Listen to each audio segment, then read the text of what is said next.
Hello students, आज हम ring की एक वेरी वेरी इंपॉर्टेंट थ्योरम एक क्वेश्चन डिस्कस करने जा रहे हैं। If R is a ring such that a square equals to a. ये बुलियन रिंग की प्रॉपर्टी होती है। रिंग की प्लेलिस्ट में आप जाके बुलियन रिंग देख सकते हो अगर आपने वो वीडियो अभी तक नहीं देखी है तो। For all A belongs to R show that A plus A equals to zero for all A belongs to R. A plus B अगर जीरो हो तो बी के ए और बी इक्वल होने चाहिए और थर्ड आर जो है वो कॉम्यूटेटिव। पहले हम फर्स्ट प्रूफ करते हैं। गिवन है a square equals to a for all A belongs to R. अब हम ए में कोई एलिमेंट ए सपोज कर लेते हैं। अगर आर में कोई एलिमेंट ए है तो ए प्लस ए भी आर में होगा। क्यों? क्योंकि क्लोजर प्रॉपर्टी, क्योंकि रिंग है और रिंग में under addition closure property hold करती है। मतलब अगर ए और ए अगर दो एलिमेंट्स हैं आर में तो ए प्लस ए भी आर में ही होना चाहिए। नेक्स्ट, अगर स्टेटमेंट में गिवन है कि for all A belongs to R, R में कोई भी एलिमेंट ए हो उसके लिए a square equal to a hold करेगा ही करेगा।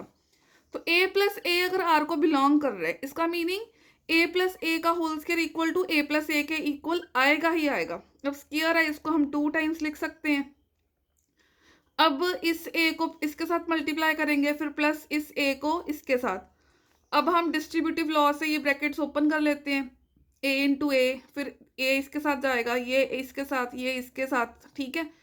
अब ये ए इंटू ए स्क्वायर, ठीक है। और स्टेटमेंट में गिवन है कि ए स्क्वायर जो है वो ए के इक्वल है। ये ए इंटू ए स्क्वायर, ये भी ए हो गया, ये भी ए स्क्वायर, ये ए हो गया, ये ए स्क्वायर भी ए हो गया। अब हम इन दोनों पे ब्रैकेट लगा सकते हैं। अगर सभी साइन सेम हो, सारे जैसे प्लस के हैं, तो हम ब्रैकेट कहीं पे भी लगा दो, कोई फर्क नहीं पड़ता। तो पहले 2 पे ब्रैकेट लगा दी, इधर पहले 2 पे ब्रैकेट लगा दी, राइट साइड में 0 ऐड कर दिया, बिकॉज 0 ऐड करने से इस एलिमेंट को फर्क नहीं पड़ेगा, वापस यही आएगा। अब लेफ्ट कैंसलेशन लॉ के अकॉर्डिंग, लेफ्ट कैंसलेशन लॉ से ये लेफ्ट लेफ्ट वाला एक एक ब्रैकेट कैंसिल आउट हो गई और राइट वाली एक एक टर्म बच गई। और यही चीज़ हमने प्रूफ करनी थी। इस तरह आपका फर्स्ट पार्ट जो है वो प्रूफ हो गया। अब सेकंड पार्ट प्रूफ करते हैं। सेकंड पार्ट में गिवन है कि a प्लस बी अगर जीरो है तो a इक्वल टू बी आपने प्रूफ करना है, ठीक है। तो हम a plus B equal to zero लेके चलते हैं। अभी हमने फर्स्ट पार्ट प्रूफ किया था। फर्स्ट पार्ट के according a plus A zero होता है for all a belongs to r। यहाँ पे a प्लस बी जीरो है गिवन है सेकंड में। फर्स्ट में हमने प्रूफ किया कि a प्लस ए भी जीरो होता है। दोनों की राइट हैंड साइड इक्वल है तो means a plus B equal to a plus a होगा बाय पार्ट 1।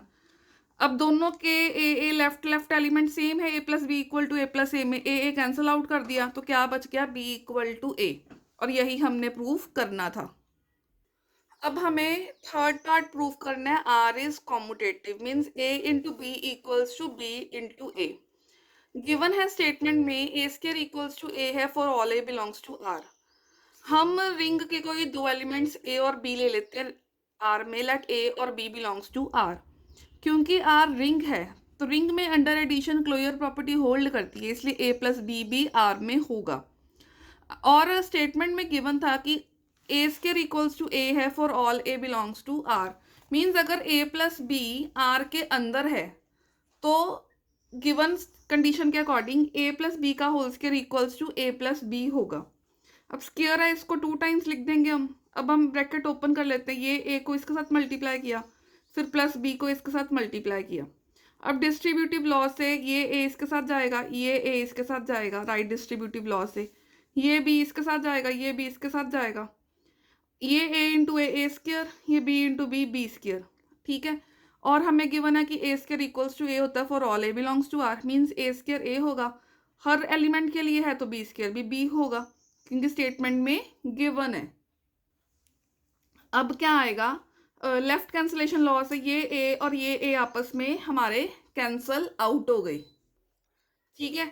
नेक्स्ट स्टेप में राइट कैंसलेशन लॉ लगा देंगे, बी और बी कैंसल आउट हो गए। अभी हमने पार्ट 2 में प्रूफ किया था कि अगर a प्लस बी जीरो हो तो a इक्वल्स टू बी होता है। इसको हम first element plus second element equals to zero है, means first element equals to second element होगा। और अगर b into a equals to a into b हो, ये हमारी कॉम्यूटेटिविटी की प्रॉपर्टी होती है, तो फिर r हमारा क्या प्रूव हो गया, कॉम्यूटेटिव। Thank you.